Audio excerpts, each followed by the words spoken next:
Simama kidogo, usikose tarehe hizi mbili. Unaweza kupoteza nafasi ya kujiunga chuo au kukosa mkopo wa HSLB 2026-2027.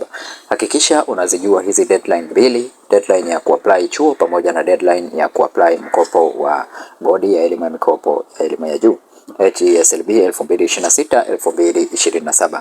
Video hii ni kwa ajili yako. Mawili tu.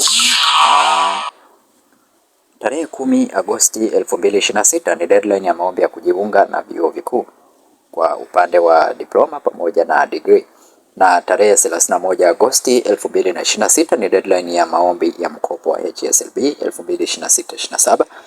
Usisubiri siku za mwisho, kamilisha nyaraka zako na tuma maombi mapema. Like, subscribe na share ili kuwasaidia wanafunzi wengine. Asante na karibu join katika grupu letu la WhatsApp, link ipo katika description ya video hii. Lakini pia kama unahitaji kufanyiwa maombi ya application ya chuo au application ya mkopo, jiunge na grupu letu la WhatsApp au ni cheki WhatsApp, namba zangu zipo katika description ya video hii. Bonyeza neno subscribe, share video hii, pia like video hii. Asante na karibu, tukutane tena katika video nyingine kwa mafunzo zaidi.